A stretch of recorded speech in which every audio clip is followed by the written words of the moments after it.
Hello students, the next unit is water quality, right? So in the first unit we saw the quantity, okay? How we are going to estimate the quantity of water which is supplied to the particular town or a city, okay? In the next second unit we saw the what are the different sources available for the drinking water supply, right? So how we are going to collect the water, how we are going to transfer the water from the source to the treatment plant, right? So now once you decide the source from which we are going to taking the water, then you have to go for quality check. That means before you are supplying water to the public, you need to check the quality, whether it is suitable for drinking or not, right? So then only we can go for treatment, right? If it is bad quality, right? So you are going to remove all the impurities from it, then you can supply water to the public, right? So to know the extent of what is called treatment, and also whether we can supply the treated water. Even after treatment also you are going to test the quality. So before treatment, after treatment you have to check the water quality. So that has to meet the needs of what is called people or any industry, right? So that's what we are going to discuss in the unit number 3, right? So next, so to ensure, this is to ensure the public health, right? So if it is good water, no, public health will be good. Next, economy and utility in the industries and our averages, whatever way the industry, we need to check the quality. It is required to check, analyze and treat the raw water available for safe and permissible limits before supplying to the public, right? Next, water in nature is most nearly pure in its evaporation state. So we know that, but in the common impurities in the water is classified into 3 heads. One is dissolved particles, colloidal particles, then suspended or non-filterable things, right? So these are having the dissolved things may have 10 power minus 8 to 10 power minus 6 mm, and colloidal may have 10 power minus 6 to 10 power minus 3 mm.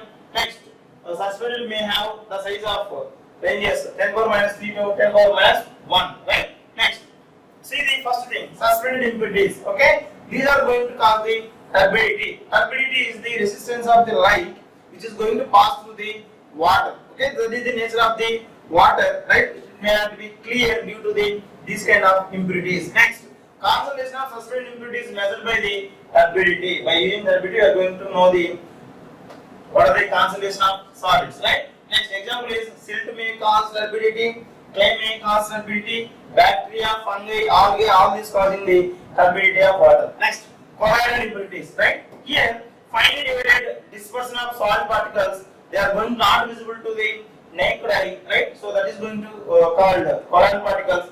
These are associated with the organic matter, because having bacteria becomes the chief source of the epidemic, right? So next, dissolved solids. That means we can't see with our naked eye. Completely it is going to dissolve in the water. It is going to include the organic compounds, inorganic salts and gases. Next, various dissolved impurities and their effects. Then salts, that is CaCl2, NgCl2, CO3, right? HCO3. These are also causing the hardness and brown color to the water. Coming to the next one, metals. These are iron. Iron may cause red color. Manganese called brown color. Next, lead. Okay. So lead and arsenic is causing the poisoning.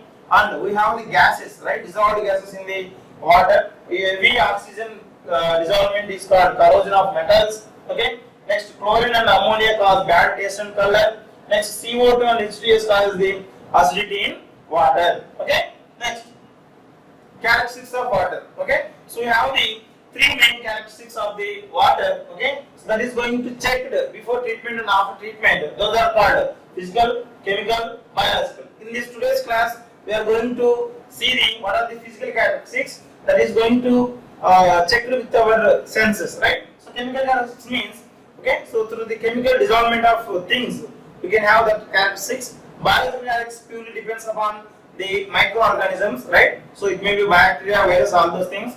So that is going to cause the biological characteristics to the water. Let us discuss in this class physical characteristics, right? So physical parameters are defined, those which can respond to our senses of sight, touch, taste or smell. With this, all the senses, we are going to check the what is called treat or physical characteristics. Coming to the first one, suspended solids. Here it is consists of inorganic solids such as clay,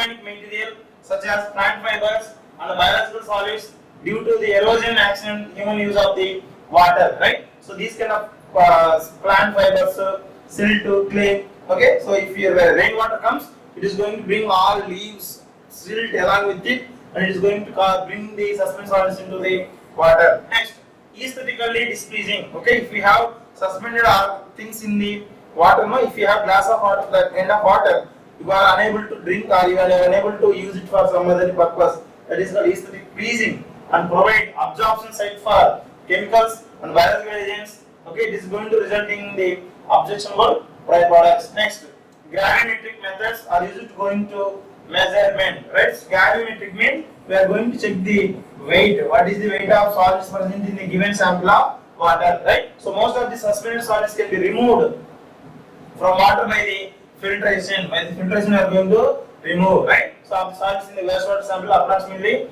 we are filtering with water, drying the residue, right? So after residue thing and filter the concentrate at 104 degrees centigrade, and we are going to determine the final mass which is in the filter. So it is going to have, we are going to express in terms of mg per liter, or we can tell it as ppm, parts per million. Okay, this parameter is used to measure quality of wastewater effluent, to monitor several treatment processes and measure the quality of effluent. Okay, next, second one is turbidity, right? So it is a measure of extent to which light is either absorbed or scattered by the suspended particles. We already told that suspended particles are going to create the turbidity, right? So turbidity is the resistance, right, of the light which is going to pass through it. Okay, so it is going to result from the erosion of colloidal materials such as clay and silt and other finely divided organics like vegetable fiber, soaps, detergents and emulsifying agents. Okay, and also inorganic matter. These also may be due to the presence of bacteria, algae, protozoa and then fungi. Okay, it also resisting in the displeasing, okay, aesthetically displeasing opaqueness, and provide absorption sites for chemicals. That means chemical is going to waste that may be harmful or cause undesirable taste, odors and biological organisms that may be harmful. Okay, it imparts color to the water. Okay, next, it is going to measure with help of photometrically. That means because by using light we are going to measure the turbidity, right? So next, it is going to express in terms of ppm or mg per liter measured on silica scale. Okay, so it has only portable what should have turbidity between 5 to 10, but it is reduced to 5 now. Okay, next, turbidity meter is used for measuring the turbidity. The meter which is going to use the is called turbidity meter. Okay, so there are three types of turbidity meters. The first one is Jackson turbidity meter, second one is Bayes turbidity meter, third one is Afflometric turbidity meter. Okay, so first one, Jackson turbidity meter, is going to based on principle of light absorption and employ a long tube and standardized candle, right? So here we have a tube, right? So it is going to have the candle at the bottom, right? Okay, with this candle light here we have the divisions, right? So if you pour continuously water into it, so up to the watt level you are going to be able to see, right? Able to see the candle light from the bottom, that gives the number of what is called turbidity value. Okay, so it is going to use to measure a high turbidity that is greater than 25 ppm, and it is called JTU, that is Jackson turbidity units. Okay, so it is the standard unit. Okay, that unit is comes when it is going to produce 1 mg of finely divided silica is going to dissolve in the 1 liter of water. Next, second one is Bayes turbidity meter, which is going to record even low turbidity values of order of 2 ppm. Okay, units are Bayes turbidity units. Next, very important one, and the previous two methods are going to observe, where nowadays that we are not going to use the both methods, and we are going to use only one method, that is called nephelometry, or that method is called nephrometer, right? So the measure of resistance of the light to the water. Okay, so next, photometer is used to light intensity at 90 degrees angle. If you have light source here, right, so if you have keep water sample here, the light will be taken observed in the 90 degrees angle. In the previous thing they are going to see the direct light. Okay, next, it is going to use it for turbidity ranging from 0 to 1 ppm. Okay, so here we are going to use polymer. It is a standard reference solution. Readings are expressed in terms of pharmazine turbidity units. Also we are calling it as inflometric Okay, turbidity units, simply can called as NTU. This term is most important. That is NTU. Okay. So next, color. Right. So pure water is colorless. It is due to the if color is there, it is due to the foreign substances. If color is due to suspended matter, it is called as apparent color, and color may cause due to the dissolved salts, that is called as the true color. Right. So if this color is caused by the dissolved organic from the decaying vegetation, that is humic acid, tannins, right? So humates or inorganic color, soil, growth of algae will give color like green color, metallic ions, red color will due to iron, and brown color is due to magnesium, and water from different dye industries, textile industries, paper industries, pulp, food, chemical, mining, refining, all those industries are going to cause the color to the water, right? So colored water is not aesthetically acceptable. We are not going to accept when color water is having the color, right? So these are also not suitable for laundry, dyeing purpose, and paper making, etc. Right? So organic compounds will produce carcinogenic compounds by reacting with the chlorine. Okay. Next, measured by the comparing the color of water sample, right, with the standard glass tubes, that is called Nessel's tubes. It is going to result expressed in two color units TCU. Right? So TCU means the color produced by 1 mg of platinum in the form of a chloroplatinate ion in the given 1 liter of sample. Okay? So this is measured in platinum cobalt method or platinum cobalt scale. Okay? For colored waters released from the industries is checked by spectrophotometric techniques. Nowadays we are going to use spectrophotometer, UV spectrophotometer we are going to use for the color measurement in the laboratory, right? So the particular limits are 5 to 20 ppm. Next, taste and odor. We together we are wrote now. So both are having mutual thing, right? If it is having a taste, it must have the odor like that. Okay, so that's why they are both related closely. Due to these are taste and odor is due to the dissolvement of organic matter, inorganic salts, dissolved gases. Okay, results from the human use and contact. Okay, here it is alkaline.